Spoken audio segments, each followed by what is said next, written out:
इसके पहले के क्लास में हम लोग डिफरेंस समझे थे, difference between state and government and state and society, ये समझे थे हम लोग। और आज के क्लास में जो है हम लोग थोड़ा पढ़ते हैं थ्योरीज ऑफ स्टेट। यहां से क्वेश्चन आएगा 20 मार्क्स का, ठीक है, जो क्वेश्चन अभी पढ़ा रहे हैं। मल्टीपल थ्योरीज है, there are different perspectives about the origins of state. अभी तक तो हम लोग ये पढ़े कि स्टेट कहते किसको है ना। अभी ये भी समझे कि स्टेट कहलाने के लिए कितना एलिमेंट चाहिए, तो 4 एलिमेंट्स पढ़े, 4 elements of state, population, government, territory and sovereignty. तो वो तो एलिमेंट था। अभी हम लोग पढ़ रहे हैं थ्योरीज ऑफ स्टेट।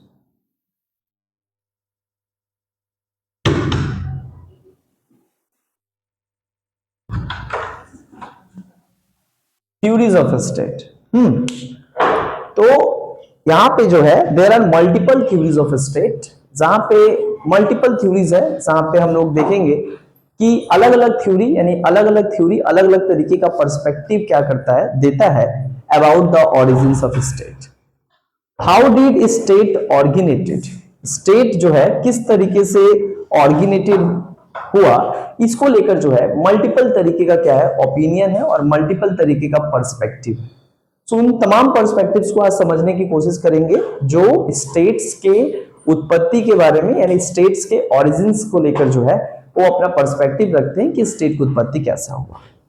अब देखो स्टेट जो है, जो ऑर्गेनाइजेशन है, इधर देखो, स्टेट जो ऑर्गेनाइजेशन है उसका जो है मल्टीपल थ्योरीज है।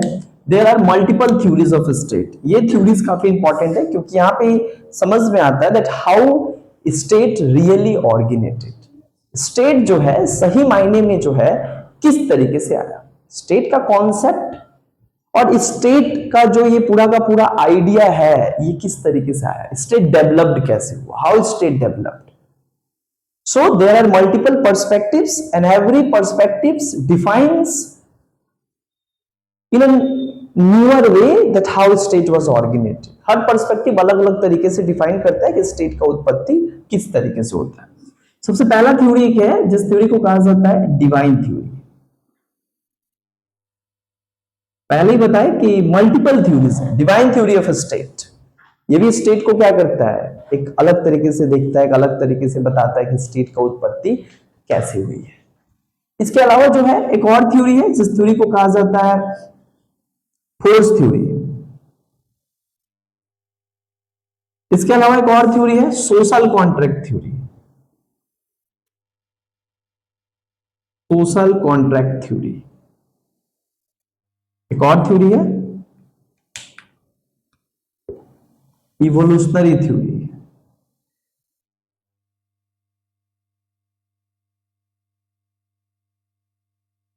इसके अलावा भी देखा जाए तो कई तरीके का थ्योरी है, जैसे कि एक Marxist theory. So there are multiple theories, right. इसके अलावा भी और भी बहुत सारा थ्योरी है, लेकिन इस थ्योरी को जो है हम लोग पढ़ेंगे। जितना थ्योरी हम यहाँ पे लिखा है इस थ्योरी को हम लोग बारीकी से पढ़ेंगे कि ये है different perspectives about the origins of state, that how state is really organised and how state is developed. So state has developed in a one way, but there are multiple theory defines different way। अलग अलग theory अलग अलग तरीके से बताता है कि state का उत्पत्ति कैसे हुआ। सबसे पहले समझते हैं डिवाइन थ्योरी। क्या डिवाइन थ्योरी कहता है, तो डिवाइन थ्योरी जो है, डिवाइन थ्योरी को कहा जाता है, divine theory is the one of the oldest traditional theories of state. यानी स्टेट की उत्पत्ति में सबसे पहले अगर कोई अवधारणा देता है, सबसे पहले अगर कोई बताता है कि स्टेट की उत्पत्ति कैसे हुआ है, तो थ्योरी है डिवाइन थ्योरी। यही कारण है कि डिवाइन थ्योरी को हम लोग कहते हैं, डिवाइन थ्योरी जो होता है एक ओल्डेस्ट थ्योरी है। डिवाइन थ्योरी को एक ट्रेडिशनल थ्योरी भी कहा जाता है। ट्रेडिशनल थ्योरी वो थ्योरी जो कि एक परंपरागत, ओल्डेस्ट थ्योरी ट्रेडिशनल थ्योरी, और इसका नाम डिवाइन है। इसको एक तरीके से कहा जाता है कि ये डिवाइन ऑर्गेनाइटेड है। मतलब डिवाइन थ्योरी जो है is the first perspectives which gives certain exclamations, certain मतलब which explains that how state was originated. So how state was originated according to divine theory, divine theory कहता है कि स्टेट की उत्पत्ति जो होता है वो बेसिकली डिवाइनिटी के द्वारा होता है, यानी state is organised by the God direct. Divine theory कहता है कि स्टेट की उत्पत्ति जो है, ये जो स्टेट है, स्टेट की उत्पत्ति कोई इंसान के द्वारा नहीं हुआ है, स्टेट की उत्पत्ति जो है भगवान के द्वारा हुआ। State is created by the God. This is the main central क्या बोलेंगे, central point of the divine theory. दैवीय सिद्धांत हिंदी में कहते हैं, ये कहता है कि स्टेट की उत्पत्ति, ये जो स्टेट आज देख रहे हो, ये स्टेट एक समय पे भगवान के द्वारा जो है बनाया गया, और भगवान इसको बनाए थे अपने जो भी चिल्ड्रन हैं उनके लिए बनाए थे, ताकि वे लोग यहाँ पे सुखी से रह सके, अच्छे से रह सके, जीवन जी सके, है ना। और वहां पे इनको कंट्रोल करने के लिए, इनको सही इंसान बनाने के लिए, अच्छा इंसान बनाने के लिए, है ना, इनको क्या किया गया, एक गवर्नमेंट को, यानी यहां पे एक राजा को गॉड जो है क्या करता है, रख कर जाता है। जो राजा का मेन काम था, इस स्टेट में रहने वाले सारे लोगों को क्या करना, उनको देखरेख करना और उनके बिहेवियर को क्या करना, सुधारना। यानी एक तरीके से देखा जाए तो पूरा का पूरा ये थ्योरी जो है एकदम कहानी का रूप लगता है, पूरा का पूरा एकदम माइथोलॉजी लगता है, क्योंकि डिवाइन थ्योरी ये कह रहा है कि state is created by the God. एक समय पे ईश्वर आए थे, ईश्वर आएंगे यहाँ पे, पहला बात तो यही है, ईश्वर आए थे। आपको कैसे पता है कि ईश्वर आए थे? आप थे, आप देखे थे? नहीं। जाइए, फिर भी डिवाइन थ्योरी कहता है कि God creates the state. State जो होता है वो ईश्वर के द्वारा बनाया गया है संगठन है, और ये जो ईश्वर के द्वारा बनाया गया संगठन है, इसको चलाने के लिए, इस स्टेट को चलाने के लिए गॉड खुद आए थे, इसको बनाए थे, और इस स्टेट को चलाने के लिए एक व्यक्ति को अपॉइंट करके गए, किंग। और वो जो किंग था वो राजा का अपना मतलब राजा का बड़ा राजा जो है भगवान के द्वारा बनाया गया था, अपॉइंट किया गया था स्टेट में, जिसका मेन काम था स्टेट का देखरेख करना। और वो राजा जो है अपने इशारे पे काम नहीं करता है, बल्कि ईश्वर जो उनको कहते हैं, राजा वही पृथ्वी, वही स्टेट में क्या करता है, अपने लोगों से कहता है। क्योंकि भगवान खुद नहीं आ सकते, क्योंकि भगवान कलयुग, और खास तौर पे देखा जाए तो ये जो मानव है, जो पापी इंसान है, सबका सब पापी इंसान है, इस पापी इंसान से वो दूर रहना चाहते हैं। वो इंसान को तभी अपने पास बुलाएंगे जब यहाँ पे इंसान क्या करेगा, अपना पाप को क्या करेगा, पाप से मुक्ति हो जाएगा, तब जो है वो यहाँ पे आएगा। ये बातें जो है यहाँ पे कहा गया किसके द्वारा, डिवाइन थ्योरी के द्वारा। अब देखो डिवाइन थ्योरी जो है, जो डिवाइन थ्योरी है ये क्या कहता है, ये यही कहता है कि स्टेट जो है वो बेसिकली किसके द्वारा बनाए गए हैं, स्टेट जो है वो गॉड के द्वारा बनाया गया, गॉड क्रिएटेड है। यानी एक तरीके से देखा जाए तो एक रिलीजियस थ्योरी है। डिवाइन थ्योरी को जो है एक हम लोग रिलीजियस थ्योरी भी कहा जाता है, because this theory is fully dependent on the religious idea. Religious centred theory इसको कहा जाता है। क्यों रिलीजियस सेंटर्ड थ्योरी कहा जाता है? क्योंकि यहाँ पे वही चीजें बताया गया है कि स्टेट का उत्पत्ति जो है भगवान के द्वारा हुआ है, और ऐसा ऐसा जो है मनुस्मृति और बाइबल और ये तमाम तरीके का स्क्रिप्चर्स में भी जो है ये दावा किया गया है कि स्टेट सचमुच स्टेट जो है भगवान के द्वारा बनाया गया है, और भगवान का ही एक अवतार है राजा, जो स्टेट को क्या करता है, चलाता है। यानी यहाँ पे क्या क्या बात है, पहले डिवाइन थ्योरी के बारे में थोड़ा बात कर लें। सो डिवाइन थ्योरी सबसे पहले यहाँ पे कह रहा है कि स्टेट जो है ये गॉड क्रिएटेड है, यानी God creates the state, God creates the state. राजा के द्वारा ही, गॉड के द्वारा ही स्टेट बना हुआ है। दूसरा बोला गया है कि जो राजा यहाँ पे है, यानी जो किंग है, king is the representative of God. जो राजा है, जो स्टेट को चलाने के लिए ईश्वर के द्वारा रख कर गए हैं, वो जो है ईश्वर का रिप्रेजेंटेटिव है, यानी गॉड का रिप्रेजेंटेटिव है किंग स्टेट में, यानी अर्थ पर। और एक हीगल बोल के एक बहुत बड़ा जर्मन पॉलिटिकल फिलोसफर था, उसने एक बात कहा कि state is the march of God on अर्थ।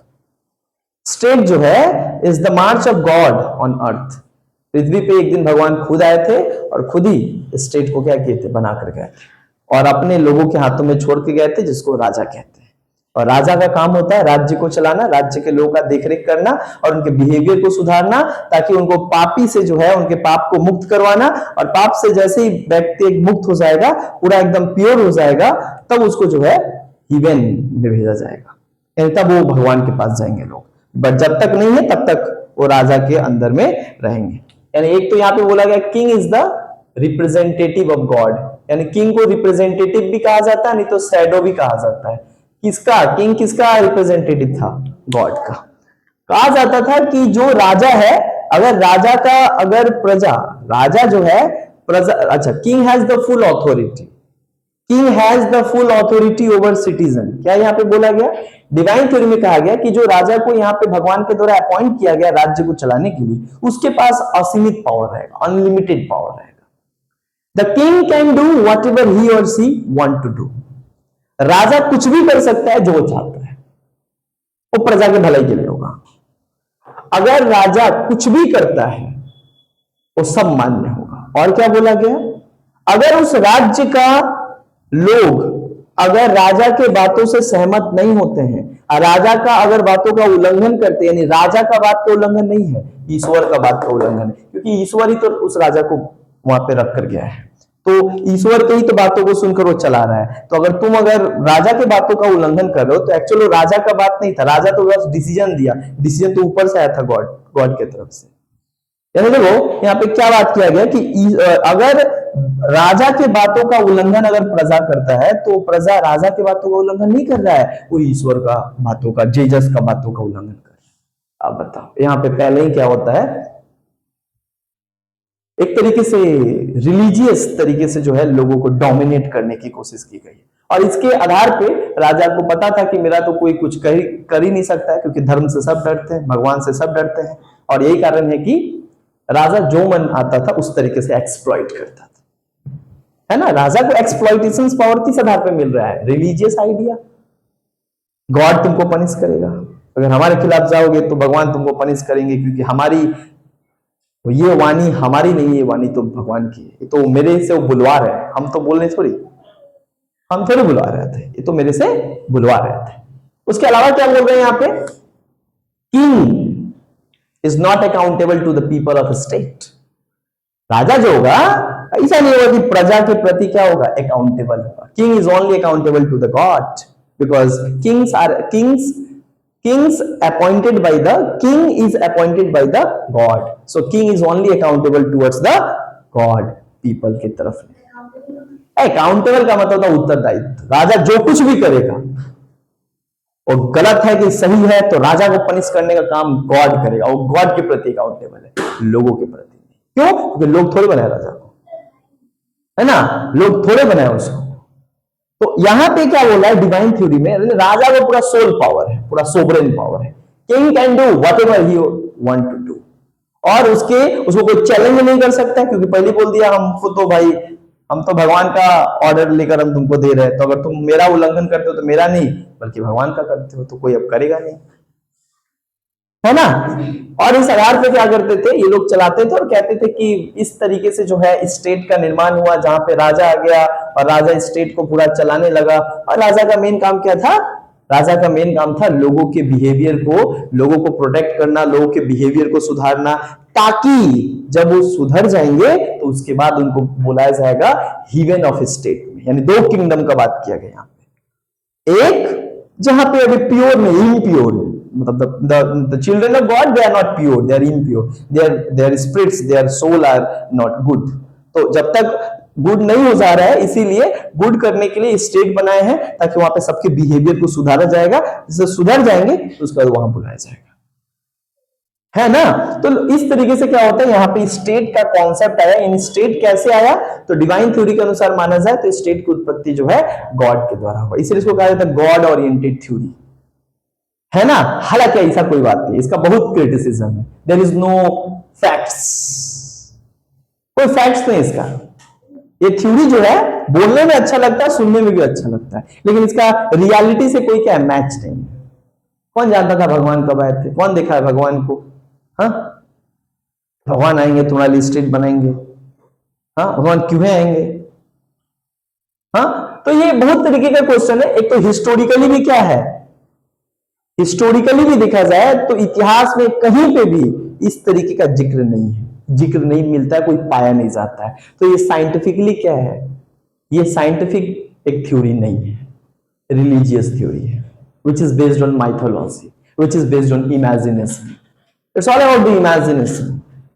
भगवान ने एक दिन आए थे, ऐसा ऐसा किए थे, बनाए थे। This is what the theory, the divine theory. So divine theory ये सबसे पहला थ्योरी है, चूंकि इसलिए हम लोग पढ़ लेते हैं। सबसे पहला थ्योरी जो स्टेट के बारे में गॉड ओरिएंटेड और इस तरीके का पर्सपेक्टिव से स्टेट को डिफाइन करता है कि स्टेट का उत्पत्ति इस तरीके से हुआ, भगवान आए तो भगवान ने स्टेट का उत्पत्ति किया ताकि लोगों को जो है बेहतर उनको बनाया जा सके, लोगों का पीस सिक्योरिटी का ध्यान रखा जाए, और इसके लिए राजा को अपॉइंट किया गया जो राजा उनका देखरेख करेगा। हाँ, अगर राजा क्या करता है, उनके साथ क्रूअल्टी करता है, कोई भी तरीके का अत्याचार करता है, गलत इलीगल काम करता है, तो लोगों को पनिश करने का काम नहीं है, पनिश करेगा वहां पे गॉड, क्योंकि वो गॉड के प्रति क्या है, अकाउंटेबल है। तो यहाँ पे इस तरीके से चीजें जो है चलती थी। इस थ्योरी को कहा जाता है डिवाइन थ्योरी। समझ में आया? हाँ, डिवाइन थ्योरी क्या कहता है, समझ में आया? अब बात करते हैं, एक और थ्योरी आता है फोर्स थ्योरी, क्योंकि डिवाइन थ्योरी तो हम लोग देखिए ये ना इसका फैक्ट है कब गॉड आए थे, गॉड आ भी सकते हैं, ऐसा कोई बात नहीं है।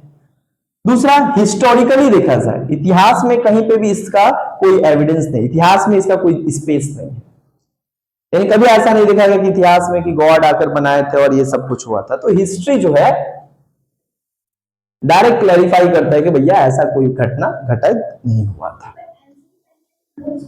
लोग मानते थे, हर माना हुआ चीज सही थोड़े होता है, मानते तो बहुत चीज है, टाइम के साथ चेंज होता है, क्योंकि लोग आज के टाइम पे लोग का पर्सपेक्टिव एक अलग तरीके का है, उस टाइम पे लोग का पर्सपेक्टिव धार्मिक था। ये कब ये चेंजेस हुआ? ये तो 17वीं सेंचुरी तक इसको एक्सेप्टेड थ्योरी माना गया। अरे ये थ्योरी तो बहुत पुराना थ्योरी है, बट इसको एक्सेप्टेड कब तक माना गया? 17वीं सेंचुरी और 18वीं सेंचुरी तक, और तब तक यहाँ पे मिला जब तक कि मेकियावेली नहीं आया था। मेकियावेली जब आया तो पूरा कहानी खत्म कर दिया। ये सब फालतू चीज कहानी है, बनावटी है। मेकियावेली आकर क्या किया उसने? उसके पहले तो क्या करता था, बोले ना गॉड, उस समय तो चर्च ही पहले क्या करता था, रूल करता था स्टेट को। जो पोप होता था, राजा उसके नीचे होता था। हाँ, पोप जो डिसीजन देता था, राजा उस डिसीजन को मानकर सभी को डिसीजन देता था। उस समय क्या था, politics was under the religious domain ना, राजनीति और स्टेट का जो कंट्रोल था, स्टेट का पावर किसके पास था उस टाइम पे? रिलीजियस इंस्टीट्यूशंस के पास हुआ करता था। हमारे देश में जो है उस समय मतलब जो ब्राह्मण्स होते थे उनके पास होता था, उन लोग के स्टेट में जो पोप होते थे, फादर होते थे, उनके पास होता था। ये तो डिवाइन थ्योरी चलता है यार, तो ऐसे ही कहा जा रहा था तो स्टेट भगवान के द्वारा बनाया गया और उन लोगों का हक है रूल करना, तुमको मानना पड़ेगा, जो जैसे कह रहे हैं करो, क्योंकि भगवान उनको यही सब कहकर गए हैं, है ना।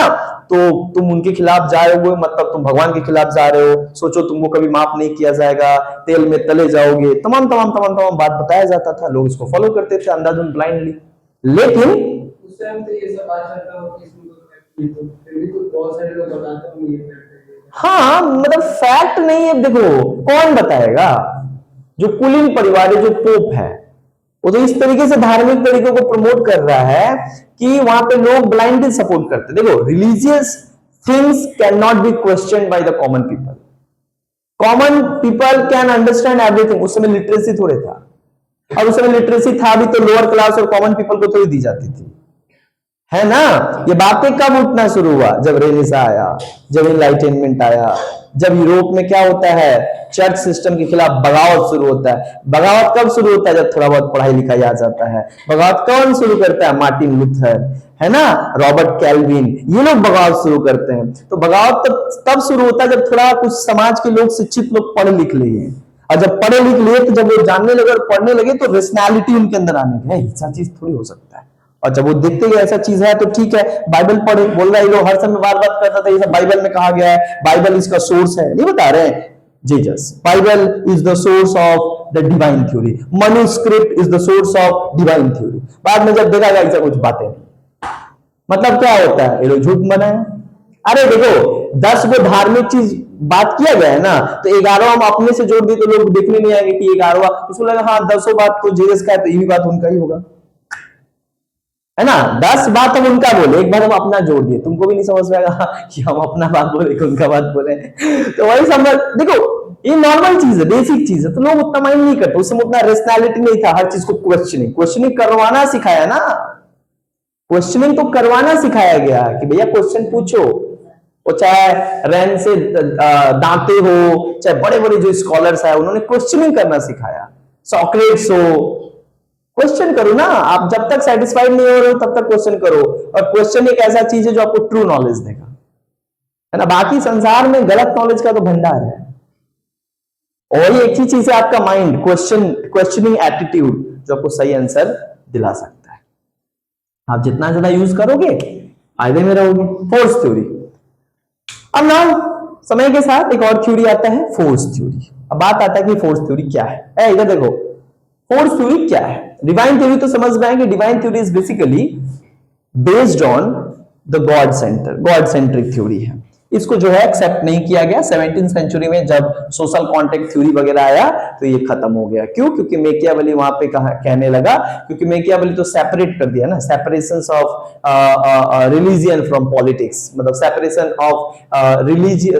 Of politics from religious institution. Now the church जो है डोमिनेट नहीं करेगा, अब किंग जो है रियल हेड होगा किसका? स्टेट का। यानी पॉलिटिक्स को धर्म से अलग किया गया, और ये मेकियावेली 1517 में कर चुका था। तो यही कारण है, तो 16th-17th सेंचुरी कहा जा रहा है कि 16th-17th सेंचुरी में डिवाइन थ्योरी धीरे धीरे खत्म हो गया, जब साइंटिफिक रेशनैलिटी का बात शुरू हो गया था। अब बात आता है फोर्स थ्योरी। फोर्स थ्योरी क्या है? फोर्स थ्योरी भी एक डिवाइन थ्योरी की तरह थ्योरी है, एक पर्सपेक्टिव है, ये भी बताता है एक अलग तरीके से। Force theory defines the origin of state in a different perspective, in a different way. Force theory कहता है कि स्टेट की उत्पत्ति जो होता है ना, state is not created bye God at all. State का उत्पत्ति कोई भगवान के द्वारा नहीं हुआ, और भगवान कभी आया भी नहीं था, ऐसा हो सकता है ना? क्या नहीं बोला, स्टेट की उत्पत्ति तब हुआ कैसे महाराज, आप ही बता दीजिए। तो फोर्स थ्योरी कहता है कि देखो, state is created by the powerful people, state is created by the force, might is right, जिसकी लाठी उसकी भैंस। यानी क्या बोला गया कि उस समय में एंशिएंट टाइम में क्या होता था, एंशिएंट टाइम में और मिडिवल टाइम में क्या होता था कि जो लोग होते थे ना, some people they are physically strong by nature. क्या बोले हम? Some people they are physically strong by nature. कुछ लोग सचमुच थोड़े ताकतवर होते हैं नेचुरली, बचपन से ही। कुछ लोग क्या होते हैं? वीक होते हैं। बट जो वीक होते हैं वो असल में वीक नहीं होते हैं, लेकिन उनके सामने उनको लगता है कि नहीं हम वीक हैं, है ना। तो उस टाइम पे क्या होता था कि जो फिजिकली स्ट्रांग होते थे वो लोग संपत्ति पे और बहुत सारे नेचुरल रिसोर्सेज पे कब्जा कर लेते थे। They captured the lots of natural things. So जो लोग आम लोग होते थे, जो लोग सफर करते थे, तो आम लोग क्या करते थे, उनसे कुछ मांगने के लिए क्या करते थे, उनसे बहुत ही ये मतलब मांगते थे। तो वो लोग कहते थे कि भाई हम तुमको तभी ये सामान देंगे जब तुम मेरा बात सुनोगे। यहां पे कॉन्सेप्ट किस चीज का आता है पता है? यहां पे कॉन्सेप्ट आता है लैंडलॉर्ड्स, यानी ये लोग अपने आप को मास्टर कहते हैं, और इनको क्या मानते थे? ये लोग अपने आप को जो है मास्टर, मालिक समझते थे, और जो इनके जो फिजिकली वीक पीपल थे, ये लोग ज्यादातर तादाद में थे। Numbers of physically weak people are very high, बहुत ज्यादा था। सो वो लोग आते थे इनके पास और वो कहते थे कि भैया, क्योंकि उस समय क्या होता था ना, एग्रीकल्चरल का जब खेती का खोज नहीं हुआ था, खेती वगैरह नहीं होता था, तो उस समय लोग का जिंदगी क्या थी? घूम फिर के जीवन जीना, घुमक्कर जीवन व्यतीत करना था, और घूम फिर के जो है जहां पे कुछ मिले वहां से कुछ नेचुरल चीज खा लेना।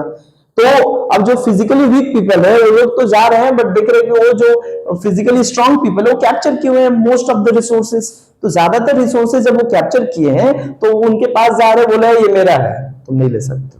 बोलते कि भाई जीवन जीने के लिए कुछ तो चाहिए। बोलता ठीक है देंगे, बट मेरे लिए तुमको काम करना पड़ेगा, यानी तुमको मेरा बात सुनना पड़ेगा, मेरे ऑर्डर को पालन करना पड़ेगा। इन दिस वे धीरे धीरे ग्रेजुअली एंड स्लोली ये जितने भी वीक पीपल थे, फिजिकली वीक पीपल थे, they become the slave of the few physically strong people. और ये इस तरीके से कबीला आया, इस तरीके से टोला आया, इस तरीके से गांव बना, इस तरीके से एक छोटे से जगह का जो है ये अपने आप को मालिक समझने लगे और राजा समझने लगे और इनके ऊपर रूल करने लगे, है ना। इनके ऊपर रूल मतलब अपना सारा काम करवाने लगे, खेती वगैरह जो कुछ भी था वो सारा अपना मैनेज करने लगे और इसके बदले में उसको कुछ पैसा दे देते थे, कुछ उनको खाने के लिए दे देते थे, फूड फैसिलिटी। और इस तरीके से देखा जाए तो धीरे धीरे करके क्या होता है, हर अलग अलग जगह का जो है अलग अलग मालिक हो गया, है ना। और जो उसके बाद जब बढ़ने लगे, जब इनकी संख्या बढ़ने लगा तो ये मास्टर आपस में ही मास्टर में लड़ाई करने लगे। जो सबको जीत गया, जो ताकतवर था, जो सबको जीत गया, वो इस एरिया का क्या कहलाया, वो इस एरिया का सबसे ताकतवर मालिक कहलाया। यानी यहाँ पे आया वो लैंडलॉर्ड्स, यहाँ पे आया काइंड ऑफ रूलर, वो रूलर हो गया, मालिक हो गया, बाकी सब उसके नौकर और बाकी सब उसके लोग हो गए। और इस तरीके से वो क्या करने लगा, यहाँ पे रूल करने लगा। इन this way the state was created. This concept in this perspective given by the force theory. Force theory कहता है कि देखो भाई, शक्ति का इस्तेमाल करके ताकतवर लोग जो है कमजोर लोगों को अपने पास ताकत के जरिए जो है उनको अपने अधीन रखकर जो है और धीरे धीरे हर चीजों पे कब्जा करके और थोड़े एरिया को फैलाकर जो है अपने आप को क्या कहते थे, वो वहां का सबसे ताकतवर व्यक्ति और अपने आप को शासक कहते थे और बाकी सभी लोगों को प्रजा या बाकी लोगों को जो है अपना दास समझते थे। इन this way the state was created, the idea of state was come. Understand. तो फोर्स थ्योरी एक तरीके से डिफाइन करता है माइट इज राइट, यानी जिसकी लाठी उसकी भैंस। मतलब सिंपल बात है, जिसके पास पावर उसके पास सब। आज भी जिसके पास पावर है उसका सब है, सब उसका बात मानता है, सब उसके बात को सुनता है ना। और बट उस समय पावर का मतलब क्या होता है, फिजिकली पावरफुल, वेल्थ ज्यादा था इनके पास क्योंकि they control the huge property, है ना। और हर व्यक्ति को जरूरत था कुछ ना कुछ, बट उनको वो क्या करते थे, अपने अंदर रखकर उनको अपने खेत में काम करवाते थे, कुछ हिस्सा होता था, आधा हिस्सा खुद रखते थे, कुछ हिस्सा उनको दे देते थे, है ना। तो इस तरीके से स्टेट का कॉन्सेप्ट जो है यहां पे आता है। हालांकि सोशल कॉन्ट्रैक्ट थ्योरी जब आया 17वीं सेंचुरी में, ये दोनों का पत्ता खत्म हो गया, है ना। This two perspective become older और बहुत ज्यादा क्रिटिसाइज होता है। सोशल कॉन्ट्रैक्ट थ्योरी जो है एक क्या है, सोशल कॉन्ट्रैक्ट थ्योरी जो है एक काउंटर अटैक थ्योरी था डिवाइन और फोर्स थ्योरी। जो क्या करता है, social contract theory rejected the perspective of divine theory and force theory, that state was created by God and state was created by force. ना स्टेट ईश्वर के द्वारा बना है, ना स्टेट जो है शक्ति और शक्तिशाली लोगों के द्वारा बनाया गया संगठन है। Social contract theory give a their own perspective, वो अपना एक अलग पर्सपेक्टिव देता है। और क्या पर्सपेक्टिव देता है अब देखते हैं। अब ये जो सोशल कॉन्ट्रैक्ट थ्योरी है इसको समझो।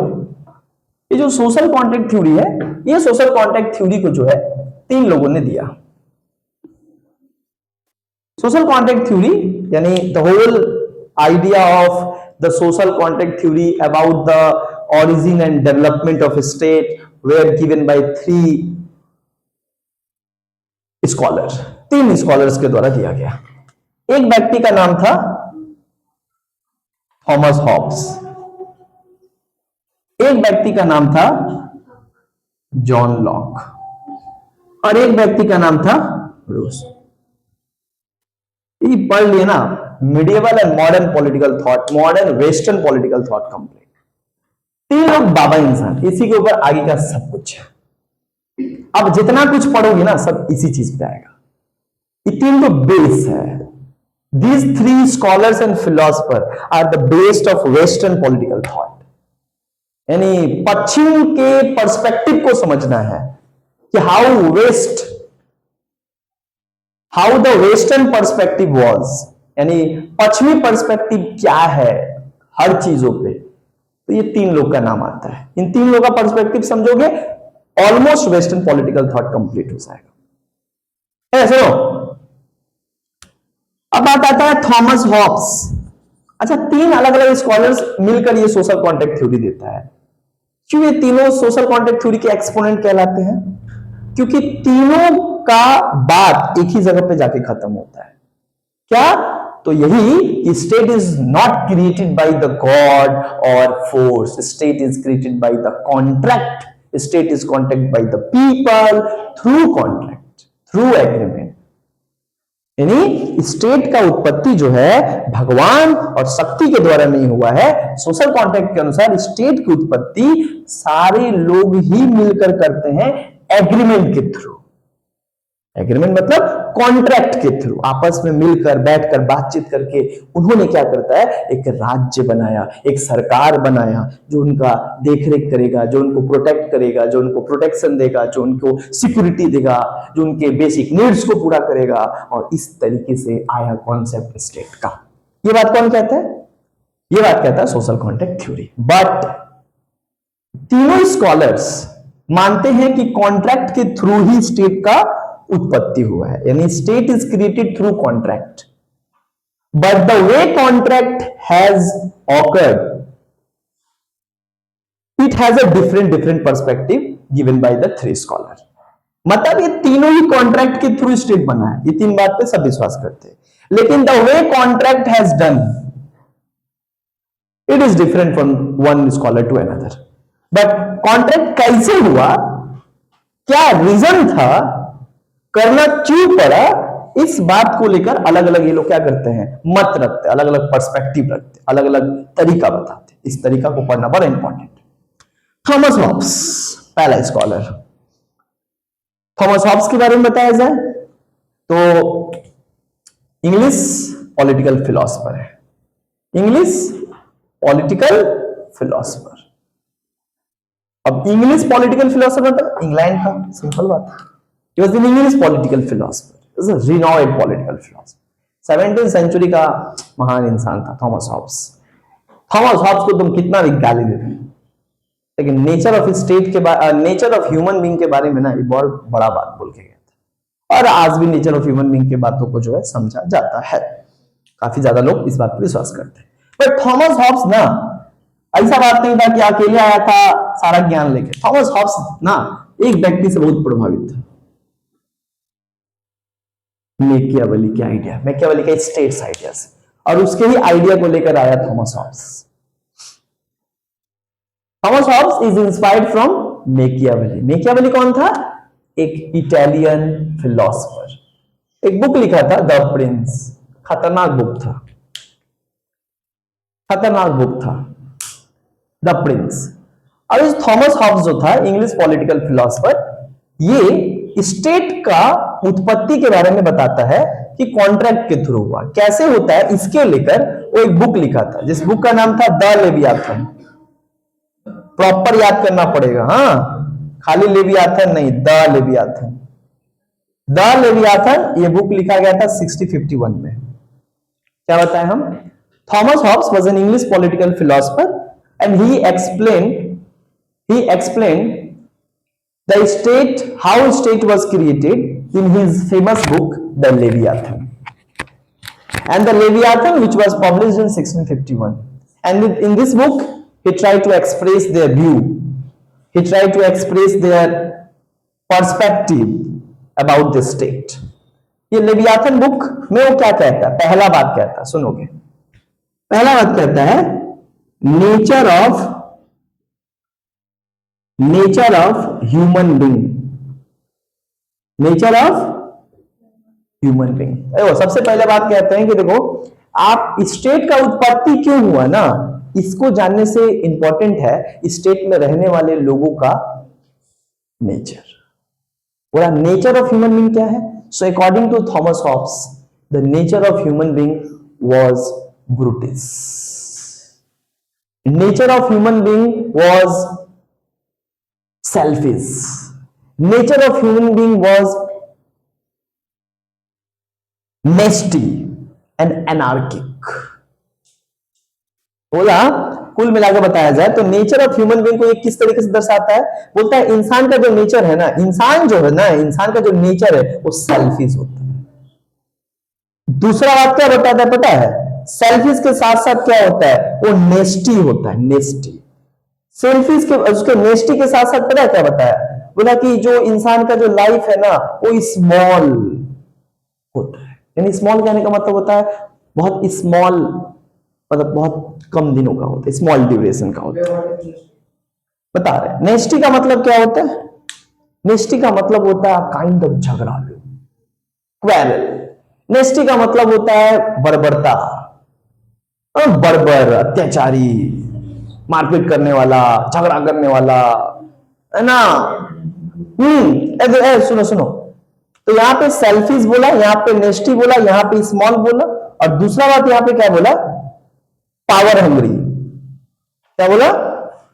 पावर हंग्री, खाली सत्ता का भूखा, खाली पावर चाहिए, खाली अपने आप को कैपेबल बनाना चाहता, अपने आप को बेहतर पोजीशन पे रखना चाहता है, बस यही।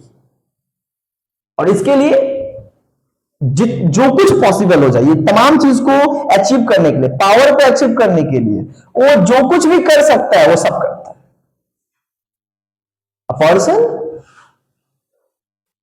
ट्राई टू एक्वायर पावर, और पावर को अचीव करने के लिए जितना कुछ उसको जरूरी है वो सब कुछ अप्लाई करता है। यानी कुल मिलाकर बोलता है कि इंसान का जो नेचर है झगड़ालू स्वरूप का है। The nature of human being was very quarrel.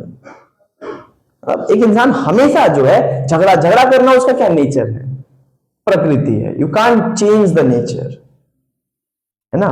आप किसी व्यक्ति को, आप उस व्यक्ति के नेचर को कैसे चेंज कर, स्वभाव को कैसे चेंज कर सकते? जो स्वभाव है ही उसका, और सभी का स्वभाव है, नेचुरल चीज है, यूनिवर्सल चीज है। झगड़ा करना, हर चीज पे झगड़ा करता है, छोटे छोटे बात पे झगड़ा करता है ना। अब बात किया जा रहा है कि नेचर ऑफ ह्यूमन बीइंग जो है, बोले देखो, अब बात कर रहे हैं कि ये जो झगड़ा जो हो रहा है, क्वेरल जो हो रहा है, झगड़ालू है, क्यों है? बोला 3 कारण। और बोला 3 कारण। There are 3 factors, there are 3 principal factors of the making human quarrel, making human nasty, power hungry, selfish, झगड़ालू बनाता है। क्या? बोला देखो, पहला क्या? देखो, पहला चीज होता है हर इंसान का ये 3 चीज। हर इंसान चाहता है प्राइड, हर इंसान चाहता है थोड़ा मेरे को मतलब गर्व हो। प्राइड करने का मतलब होता है एक तरीके का रेपुटेशन, सोशल रेपुटेशन।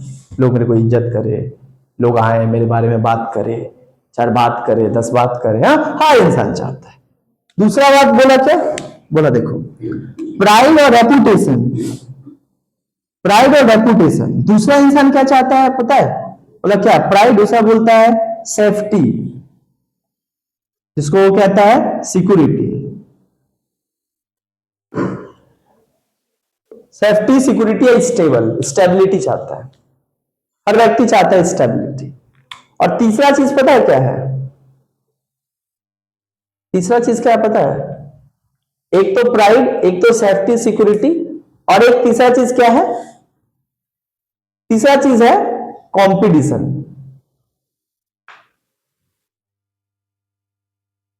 तीसरा है कंपटीशन। ये 3 चीजें हैं जो इंसान को क्या करता है, यानी देखो ये 3 चीज है, प्राइड, सेफ्टी सिक्योरिटी और कंपटीशन। यानी कुल मिलाकर अगर बताया जाए तो इसमें सबसे इंपॉर्टेंट कारण है इंसान का झगड़ालू होने के पीछे, एक है डर, फियर। एक है डर, फियर। उनको ऐसा लगता है, उनका ऐसा मानना है, उनका ऐसा धारणा है कि अगर सामने वाले को हम नहीं मारे तो सामने वाला मेरे को मार देगा, क्योंकि उनको लगता है उनका भी तो वही है। The nature of human being was same, if you, अगर आप नहीं मारते हो, if you does not kill him, if you not kill him, he kills him. क्यों बोला ऐसा? क्योंकि ये लोग विश्वास करता था, थॉमस हॉब्स बोलता था, ये लोग भाई विश्वास करता है 2 चीज पे, survival of fittest, हार्बर्ट Spencer, Darwin, मतलब 2 चीज पे, साइंटिफिक चीज पे। सर्वाइवल ऑफ फिटेस्ट मतलब क्या होता है? इस संसार में वही सर्वाइव करेगा जो सबसे ताकतवर हो। ये लोग चाहता है ताकत को बढ़ाओ, क्योंकि the power which the power which only save us. शक्ति ही है जो जितना अर्जित करेगा वो उतना ज्यादा दिन तक जिएगा और उतना ज्यादा स्टेबल रहेगा, महफूज रहेगा, सुरक्षित रहेगा। लॉर्ड ऑफ पावर के पीछे दैट्स व्हाई पावर हंग्री होता है, पावर हंग्री होता है। दूसरा एक सर्वाइवल ऑफ फिटेस्ट का बात करता है, और क्या बात करता है कि वही सर्वाइव करेगा जो एकदम क्या होगा, सबसे ताकतवर होगा, मजबूत होगा। और ताकतवर के लिए जो है हमें क्या चाहिए, ताकतवर के लिए हमें क्या करना पड़ेगा, ताकतवर बनना पड़ेगा, यानी सामने वाले को जो है आपको मारना पड़ेगा। How you can save your self, you can save. अच्छा, इन लोग का माइंड नहीं है कि सामने वाला मार देगा मेरे को, इसलिए लोग क्या करते हैं, उनको मारने का कोशिश करते हैं हमेशा। यही कारण है झगड़ा का मेन, यही कारण है कि वो झगड़ा क्यों करना चाहते हैं। ऐसा नहीं करना चाहते कि उनको शौक है, नहीं, उनका मतलब समझो तो उस टाइम के लिए जो है उनका ये नीड था कि हम उनको नहीं मारेंगे तो हमको मार देंगे। अपने जीवन को बचाने के लिए सामने वालों को मारना पड़ता है। ठीक है, ये चीज जो है इनका एक है, मानना पड़ेगा। अब ये जो तमाम चीजें ह्यूमन बीइंग के नेचर को क्या करता है, झगड़ालू बनाता है। हर व्यक्ति पावर के लिए लड़ाई कर रहा है, हर व्यक्ति पावर के लिए लड़ाई कर रहा है। क्यों पावर के लिए लड़ाई कर रहा है, क्योंकि power gives him stability, power gives him secure, power उसको महफूज बनाएगा। आप शक्तिशाली रहोगे, आपको कोई छू नहीं सकता, आपको कोई मार नहीं सकता। ठीक है, तो ये लोग क्या करते हैं, इन लोग का नेचर इस तरीके का था। नेचर समझ में आया?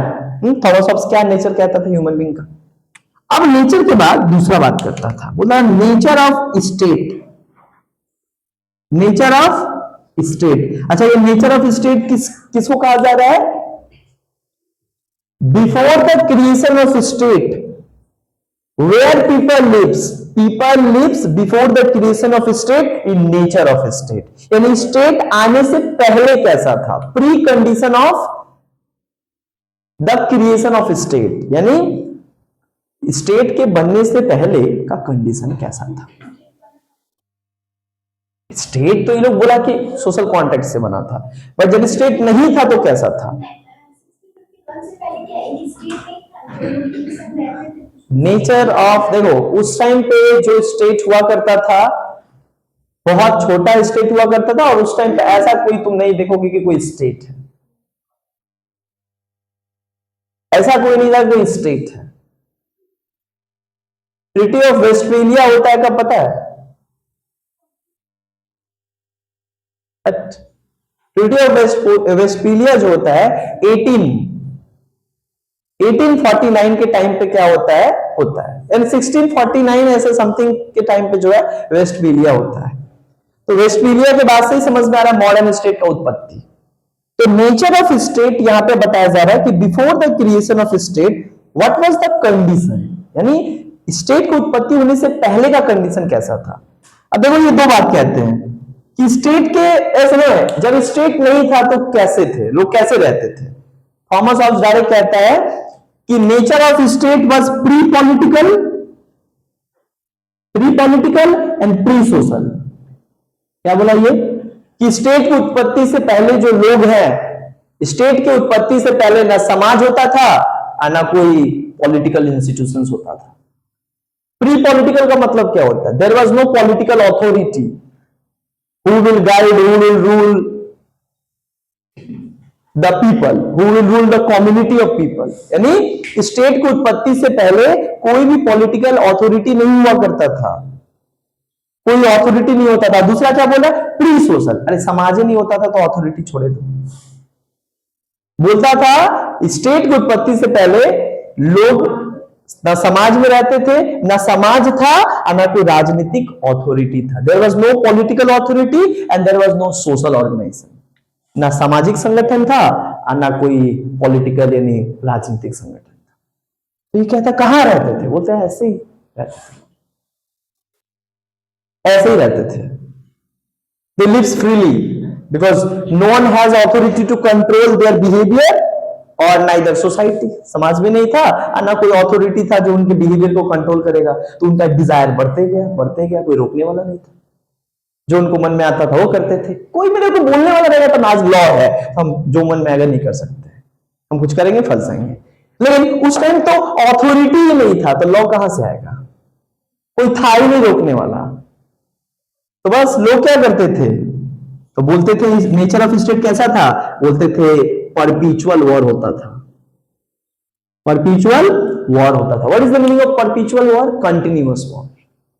बोलते थे the nature of state was in anarchic situation and anarchic condition. ये बोलते थे कि स्टेट बनने से पहले का स्थिति इतना भयानक था, इतना भयानक था कि हर समय कंटिन्यूअस युद्ध चलते रहता था और लोग मरते रहते थे, लोग मारते रहते थे, एक दूसरे को झगड़ा करते रहते थे। क्या बोला ये? परपीचुअल वॉर। और किस तरीके का कंडीशन था? एनार्किक। याद रखना, एनार्किक मतलब अराजकता से भरा हुआ। अराजकता का मतलब होता है where people was the where every people was the enemy of every people।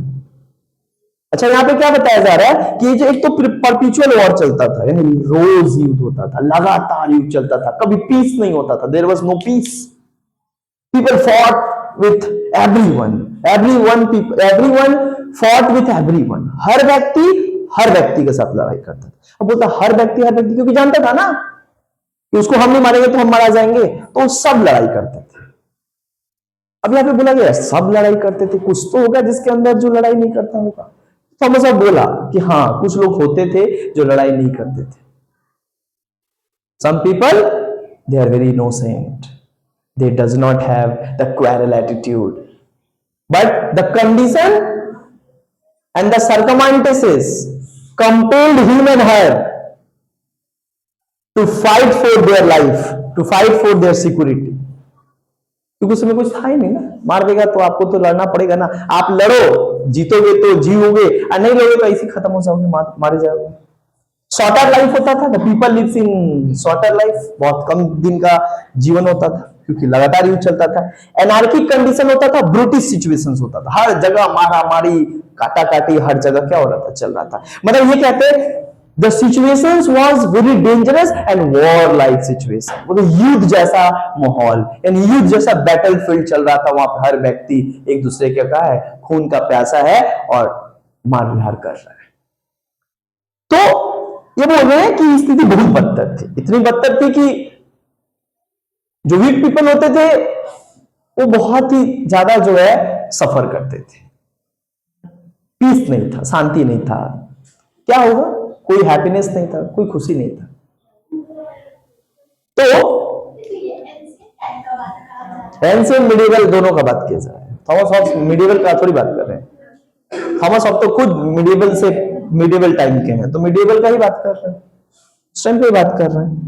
परपीचुअल war चल रहा था, प्री पॉलिटिकली। अपना बात ज्यादातर बताते इंग्लैंड का ही, इंग्लैंड का ही बात बताते हैं। वो तो दूर का था, इंग्लैंड ही देखते थे क्या स्थिति था, क्या कंडीशन था। परपीचुअल वॉर यहां पे समझ में एक pre political war like situation. ये नेचर था स्टेट का, यानी स्टेट की उत्पत्ति से पहले ना समाज था ना कोई पॉलिटिकल इंस्टीट्यूशन था। अच्छा, ये क्या होता है? No rights, no law, no rights.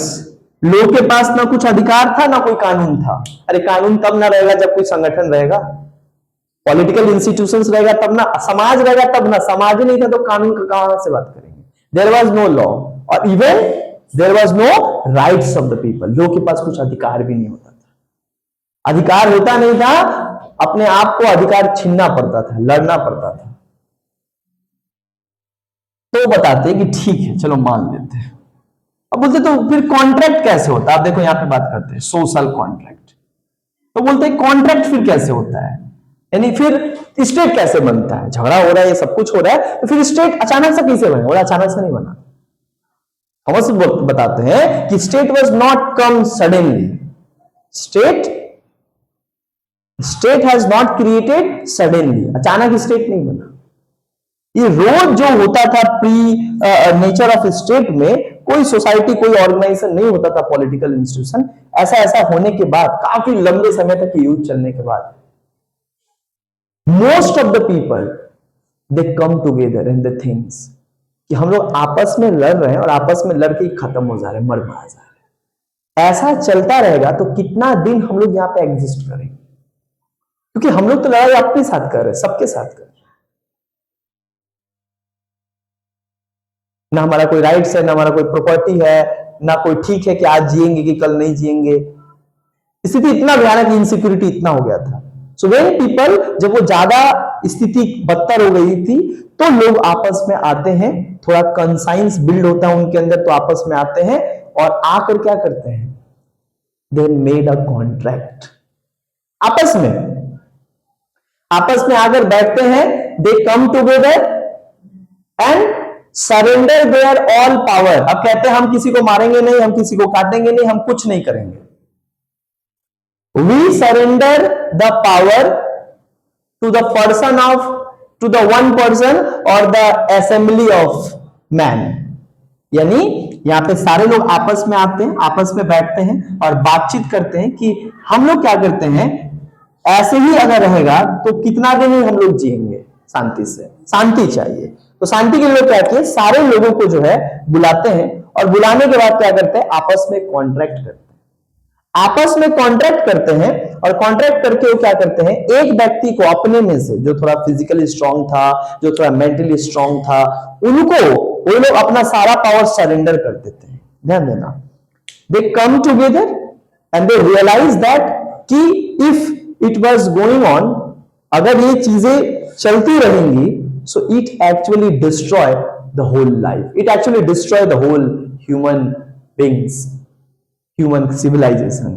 So they try to protect and they actually made a contract and surrender their power to one person who is appointed as the head of the state. यानी आपस में एक व्यक्ति को अपने में से, जो ताकतवर था, जो थोड़ा रेशनली, थोड़ा इंटेलेक्चुअल था, उसको क्या किया गया, सब अपना पावर सारे लोग क्या किए, सरेंडर कर दिए कि अब हम अपने से कुछ नहीं करेंगे, अपनी इच्छा से कुछ नहीं करेंगे, है ना। और जिन व्यक्ति को चुना गया वो बना क्या, किंग, यानी रूलर, ऑथोरिटी। और जो किंग बना तो ये पूरा का पूरा एक पॉलिटिकल ऑर्गेनाइजेशन हो गया, स्टेट बना। The idea of state was emerged with the idea of king, because king was, now the king become the head of the whole area and the whole area is considered state politically, और king बन गया यहाँ का government जो है, और king को बोला गया कि आपका काम है हम लोग को क्या देना, पीस और सिक्योरिटी देना। कौन है, वेट करो। सो यहां पे क्या बोला गया कि यहां पे किंग का बोला गया कि अब किंग का रिस्पॉन्सिबिलिटी क्या है, लोगों ने कहा हमको आपसे चाहिए क्या, पीस। पीस नहीं है हमारे समाज में, कंटिन्यूअस वॉर हो रहा है, लड़ाई हो रहा है, इसको रोको कैसे। So they surrender their whole power to the one person and that one person which is called king, they have given the full responsibility and full authority that you can make any law, you can take any decision, but we want peace. अब हम लोग को ऐसे मरना नहीं है, हमको चाहिए शांति, हमारा प्रॉपर्टी, हमारा जो कुछ भी है देख रेख करे, हमारा कोई छीने ना। तो ये क्या हुआ, यहाँ पे राजा यहाँ पे एब्सोल्यूट सोवरेनिटी बन गया। क्या बन गया, absolute sovereign ruler. Absolute sovereign ruler मतलब राजा को पूरा पावर दे दिया गया। Now the king become the sovereign, king can do anything for them. King इनके लिए कानून बना सकता है, किंग जरूरत पड़े तो किसी को मार सकता है, किंग सब कुछ कर सकता है। They does not have right to question the king. एक बार किंग जो बन गया, आप उसको तब तक नहीं हटा सकते हो जब तक कि किंग अपना ड्यूटी सही तरीके से परफॉर्म करने में फेल नहीं हुआ। यानी अगर किंग क्या होता है, समाज में पीस नहीं स्टैब्लिश कर पाता है, समाज में लोगों की प्रॉपर्टी को रक्षा नहीं कर पाता है, तब आप किंग को क्या कर सकते हो, हटाने का बात आएगा, वरना आप किंग को ऐसे हटा ही नहीं सकते हो। ये एब्सोल्यूट पावर है, पूरा पावर है। अब वो जो भी अप्लाई करके पावर स्टेट में क्या लाएगा, शांति लाएगा। In this way the state was emerged according to Thomas Hobbes. तो यहां पे लोगों ने मिलकर कॉन्ट्रैक्ट किया और कॉन्ट्रैक्ट के जरिए एक जो रूलर था, किंग था, अपने में से अपॉइंट किया, जिसको कहा गया असेंबली ऑफ मैन या ग्रुप ऑफ मैन। वो राजा बना, जिसको चुन दिए, अपना सारा पावर सरेंडर कर दिए और राजा को पूरा अथॉरिटी दे दिया गया स्टेट को चलाने के लिए। और यहीं से कॉन्सेप्ट आ रहा है एब्सोल्यूट सोवर्निटी। तो Thomas Hobbes was the supporter of absolute sovereignty, he was not the supporter of any kind of democracy and this, he was the supporter of authoritarian. Similarly like the Plato and Aristotle things, है ना।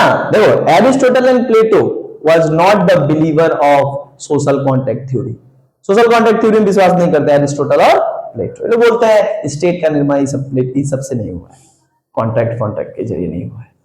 लेकिन ये लोग मानते हैं contract के जरिए हुआ, और कैसे हुआ ये लोग पता है। थॉमस हॉब्स का हम पर्सपेक्टिव बताएं, how Thomas Hobbes looks the origin and development of state, कि स्टेट की उत्पत्ति कैसे। ठीक है, so in the next class we will discuss about the Locke perspective. ये सबसे मजा यहाँ पे लॉक पर्सपेक्टिव। थॉमस हॉब्स तो चलो ठीक है, लॉक पर्सपेक्टिव का लॉक पूरी तरीके से थॉमस हॉब्स से पूरी तरीके से क्या है, सहमत नहीं है। कई जगह जो है असहमति जताते हैं, यही खास बात है सोशल साइंस का। चलो ठीक है, डन।